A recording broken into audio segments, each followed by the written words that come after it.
There's a strange comfort in pain. Not the kind that happens by accident, not the acts of tripping on a step or stubbing your toe. I'm talking about the kind of pain you willingly invite in, like walking through a fog gate, knowing the thing waiting inside has killed you 50 times already.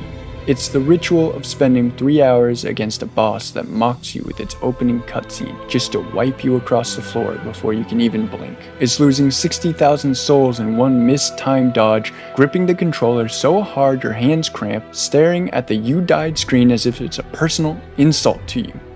And yet, you take a breath, rest at the bonfire, and walk back into the arena again. Not because you enjoy suffering, but because the game has convinced you that victory is always one try away.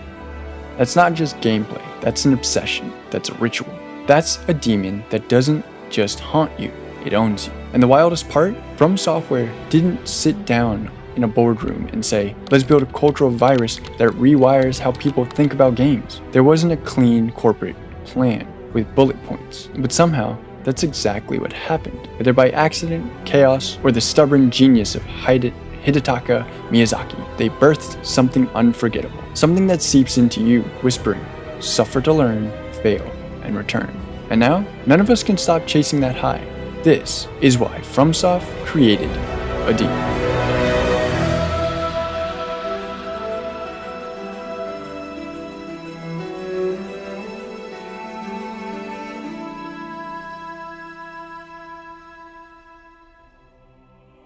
To understand how we got here, rewind to 2008. FromSoftware wasn't the father of Soulslikes they are today. They weren't topping Game of the Year lists or dropping games that broke the internet. They were a quirky, mid-tier Japanese studio best known for Armored Core, a mech series with die-hard fans but little mainstream reach, and dungeon crawlers like Kingsfield, clunky games with atmosphere but little polish. To most of the gaming world, they were background noise. So inside their walls, Demon's Souls wasn't pitched as a revolution. It was just another project. The early builds were clumsy, confusing, and frustrating to play. Testers weren't having fun.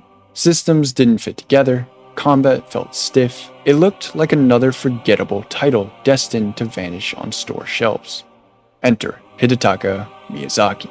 He wasn't the golden child yet. He was an untested director who took on a project everyone else had written off. And he made it personal. Later, he admitted, quote, if I had told them what I was really going to do, they wouldn't have let me, end quote. So he didn't ask. He just built the game he wanted, quietly reshaping the project until it resembled the twisted masterpiece he had in his head.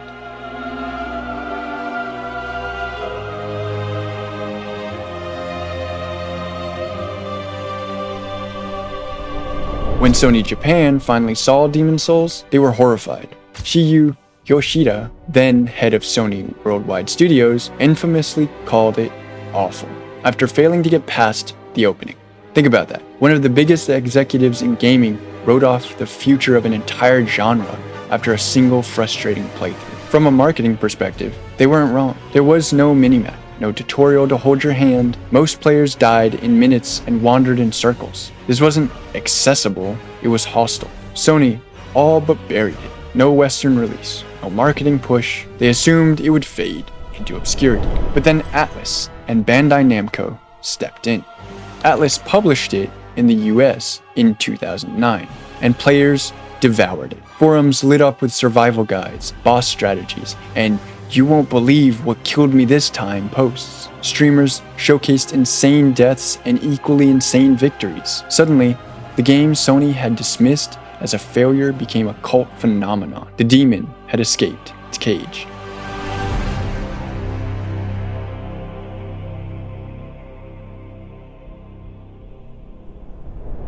On paper, Demon's Souls looked broken. Death cut your health in half, and the mysterious world tendency systems punished your failures by making enemies stronger and more aggressive, but also hid secrets only revealed through perseverance. NPCs could die permanently. Entire quest lines could vanish because you didn't talk to someone at the right time. And then there was the old monk, a boss who might not be a boss at all, because the game could summon another real player into your world to fight you instead. No warning, no mercy.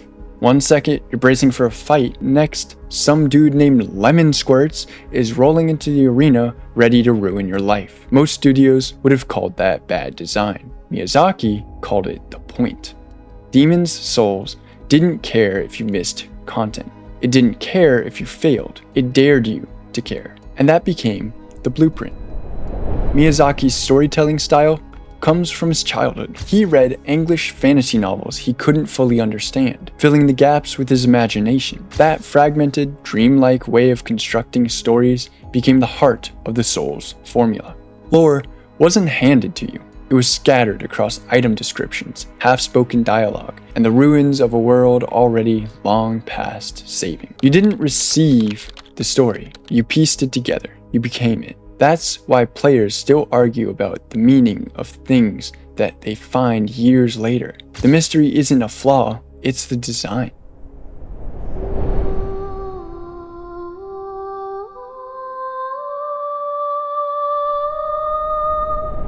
When Demon's Souls gained traction, FromSoft wanted to keep going. Sony owned the IP, so they pivoted, partnered with Bandai Namco, and in 2011 released Dark Souls. That's when the whisper became a roar. Lordran was a revelation. The world wasn't just a series of levels, it was a labyrinth that folded in on itself. Unlocking a shortcut was like discovering magic. Bonfires weren't checkpoints, they were lifelines. NPCs were tragic, cursed echoes of lives you couldn't save. And the game never once called you a hero. You were just one more hollow in a world that barely noticed your existence.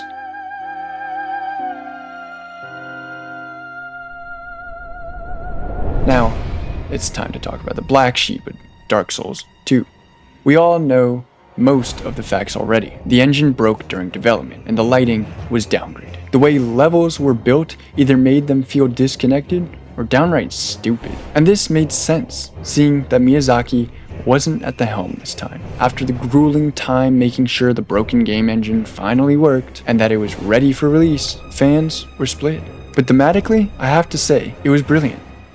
You wake up hollow again, nameless, surrounded by people who've lost themselves. The game doesn't tell you to save the world. It asks you why you even bother, leaving this depressing air hanging around you and shaping the world. For me, DS2 landed during a time of grinding monotony. I wasn't burned out, I was numb, going through routines that felt endless, like walking Drangleic long corridors without direction.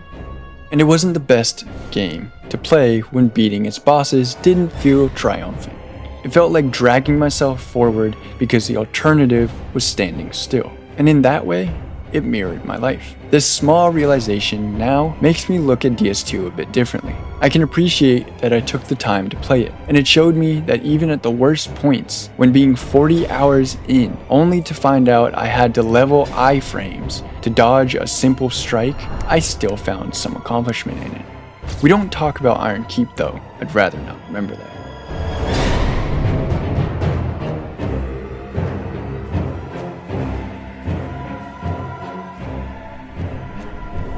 Where DS2 was wandering, DS3 was closure. It was both a love letter and a funeral. An Orlando returned, but faded. The Abyss Watchers fought, but only to burn themselves out.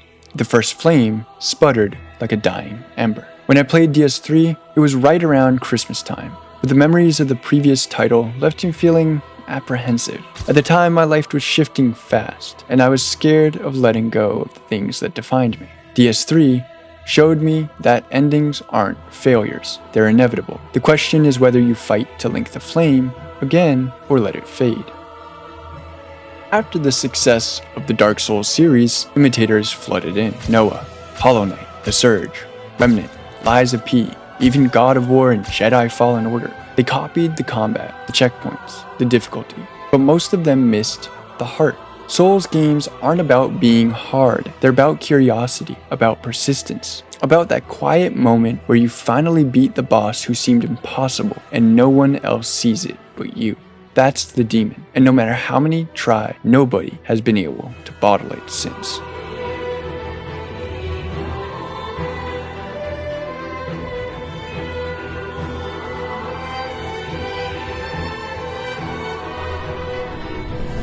So Demon's Souls wasn't supposed to succeed. It wasn't chasing trends or marketing research. It was a risk that shouldn't have worked. But Miyazaki's design philosophy, mystery, consequences, respect for failure turned it into more than a game. It became a mindset, a way of approaching struggle, a reminder that persistence is meaning in itself. FromSoftware didn't mean to create a demon, but they did, and it escaped. It lives in every player who lights a bonfire, who links the flame, who endures. If you made it this far, thank you. Whether you linked the fire or let it fade, you're still here, and that matters. Like, subscribe, comment. Tell me what your favorite Souls game is, and what moment broke you the hardest. Who knows, maybe Miyazaki still has one more story to tell. Until then, remember, the bound always return.